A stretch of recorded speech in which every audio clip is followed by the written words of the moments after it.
Plate shifted. Getting ready to go here for the Fallen Lineman Memorial Race. Local race that car owner Corey does a lot of work for. Onyx is loading his car up and Corey's in there finishing up some stuff on the mod. We're putting some extra special graphics on there for this weekend. And Onyx is going to be running his 7th race ever. Oh, yep. You need your company. Yep. You want to have a little overlap here.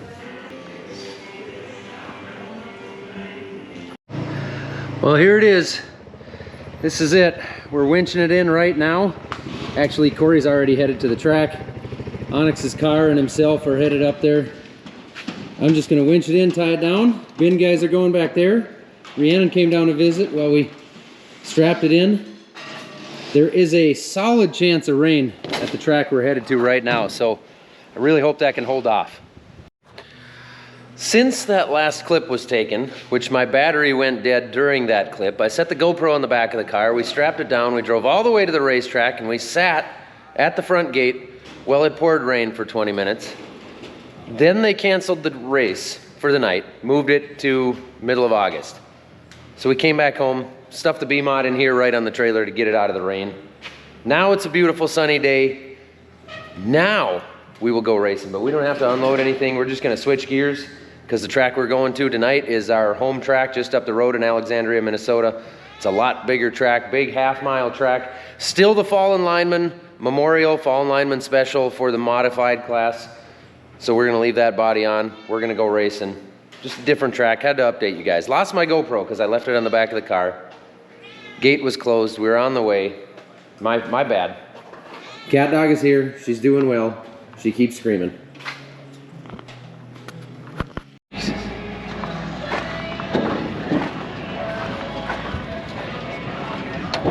Do you guys want to be on YouTube? No. Kent does. Suppose you want me to climb under there and unstrap it. No, I can't. I'm kidding, Kent. All right, well, yeah, I tried. Everything I could. Look at him. I got the camera guy on camera. That's like a fourth wall break, isn't it? It's alternate dimension, something like that. Yeah.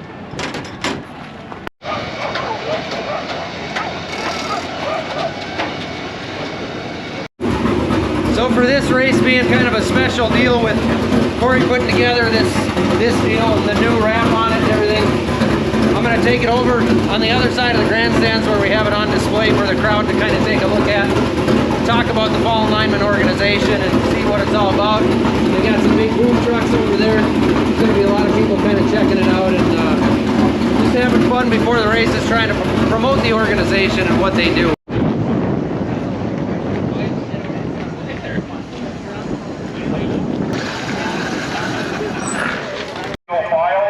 When you get to corner number 1, corner number 2, make sure you're lined up because we will be going green the next time around.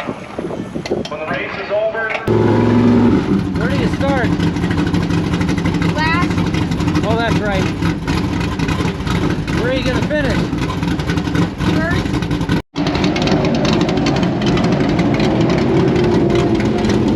It's going to be dirty out there, so try to stay in the clean spots if you can find them. Alright? Okay, good luck, buddy. Have fun. Out of Litchfield, and then outside of him in the 73, it's the millennial farmer's son, Onyx Johnson, out of Lowry. Boy, just a couple years ago, I was announcing over there at the go-kart track over to the west of us here to my right, and Onyx Johnson was racing wing go-karts, and that kid can fly, and now he's hopped up into a B-Mod. So this will be fun to see how Onyx does in that 73 machine.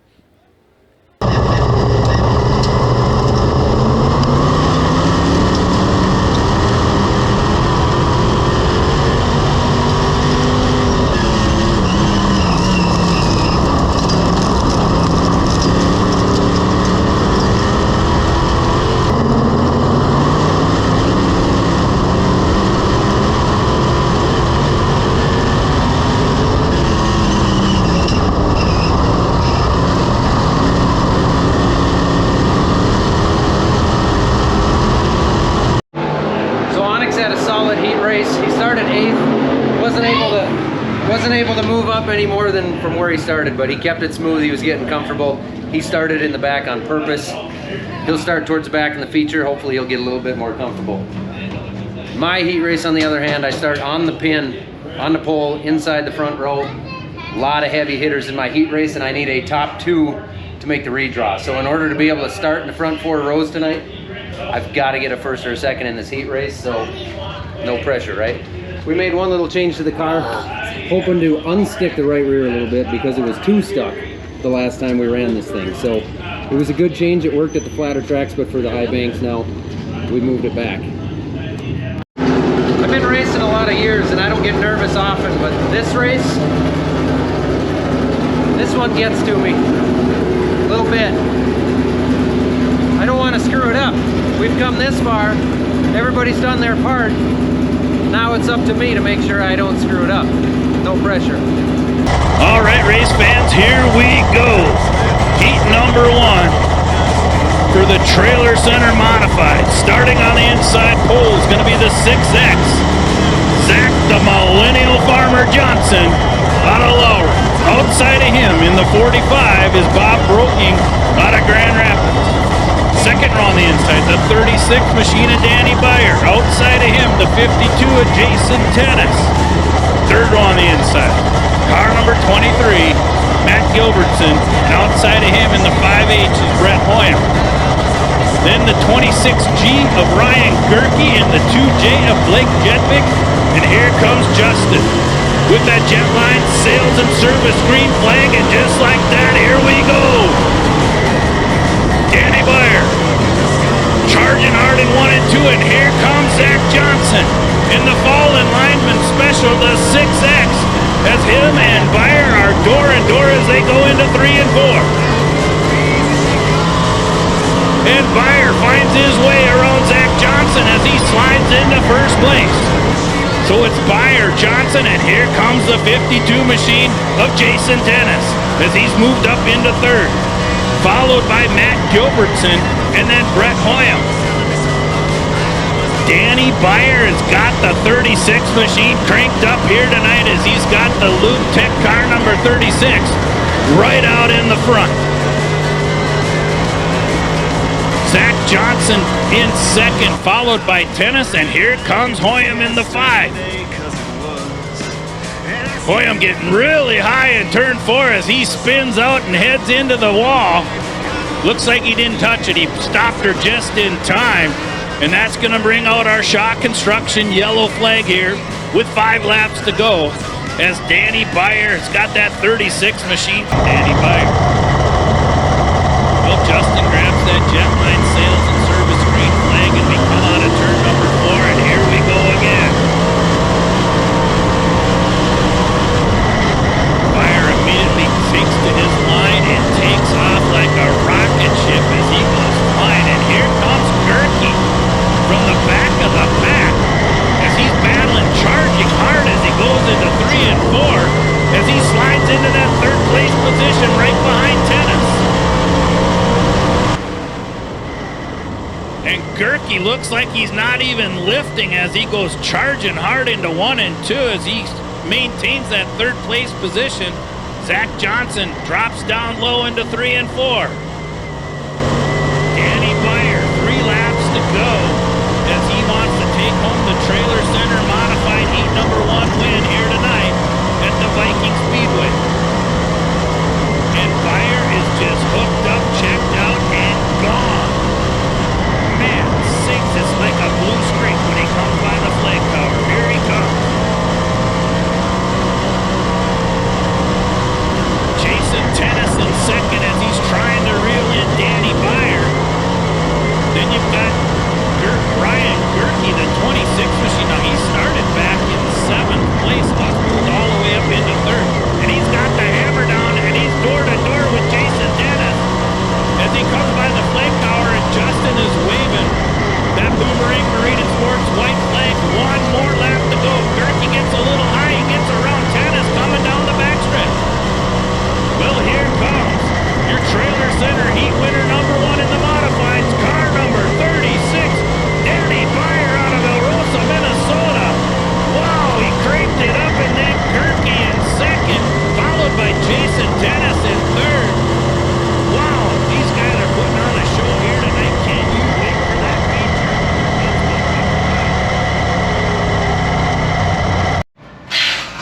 was a long ways from what we were hoping for in the mod. And I think that's mostly on me. I think we're still a little too snug on the right rear for the condition we were in on that track, but I think I messed up, pushed high, and well, I guess I can't do that anymore. By my math, I should start 13th in the feature. You know, just got work to do. Onyx is rolling out right now. It's a nice night for racing. Flag in hand, and here they come. Justin looks them over, he likes what he sees, and he waves that Johnson Jetline Sales and Service green flag. And just like that, we're racing. Carlson jumps out into the lead. Sauer right behind him. Here comes Ingebrigtsen as he slides up into third. Glossick drops to fourth. The 12 machine of James Norman in fifth. Here comes Sean Olsen down on the bottom as he's working his way. Everybody keeping their foot in it as they crank it up as we get one lap under our belt. And here comes Ron Sauer. He's got John Carlson in his sights as he charges hard into 3 and 4. Sauer goes down in yellow flag with 2 laps to go for Ron Sauer.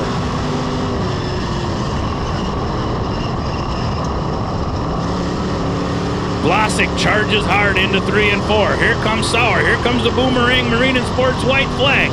One more lap to go for the Leroy Mertz Antique Firearms car number 42, Ron Sauer, as Glossick was right on his back door. And here he comes as he charges hard out of turn number 4. Your Erickson Plumbing and Heating Midwest Mod feature winner, car number 42, Ron Sauer. Foul. So Onyx did really good again. He stayed clean, drove the car nice and straight, no damage, no issues. He did a good job. I haven't looked at lineups yet, but I should check them right now wherever my phone's at. I should be 13th. A lot of heavy hitters in front of me. I just did not do a good job in that heat race. That's on me. Hopefully, I'll do a much better job over the next 25 laps. Move my way forward. It's going to be really difficult to win from 13th with this field of cars, but I've seen crazier stuff happen. Starting on the inside pole is the 2X of Brady Gertis out of Allard. Outside of him in the 36 machine is that of Danny Beyer. Second row on the inside, the 6 GT of Corky Thomas.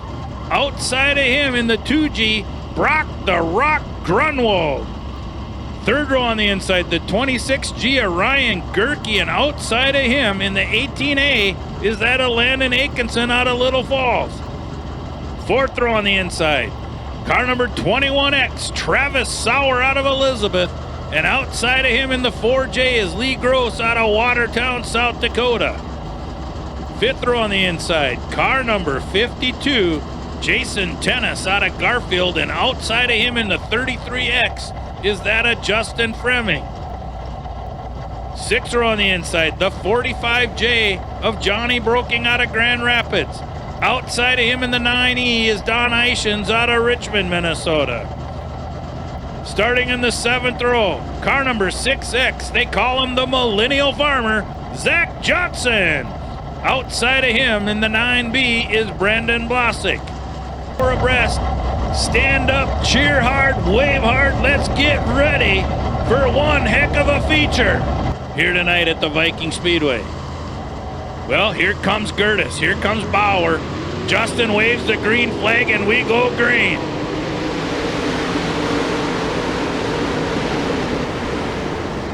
Gertis jumps out into the lead. Bauer goes up high. Beyer goes up high, hops into second.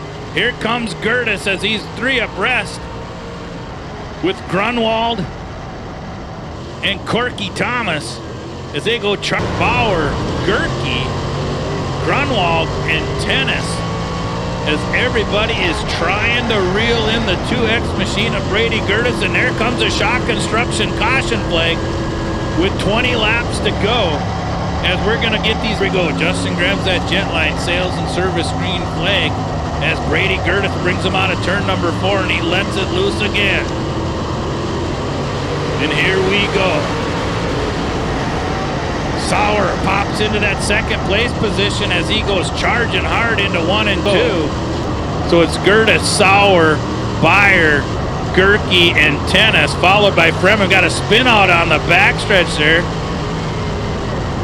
He's trying to limp that thing in. I don't know if he's going to make it or not. It looks like he might. Yep, he gets that baby into the pits. We stay green. Nope. The shock construction yellow comes out for a spin out in turn number 4. And the 88 machine is looking a little crooked. Flat tire, so everybody's going to race real quick and try to get a tire, get that back on him, and get him ready to get back out there with 11 laps to go.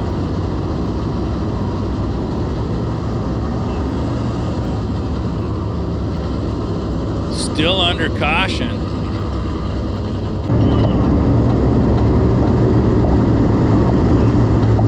This is when you wish you pitted right there. Could you imagine running through the pits carrying a jack or carrying a tire without having to go into cardiac arrest? My goodness. These guys, they do a nice job.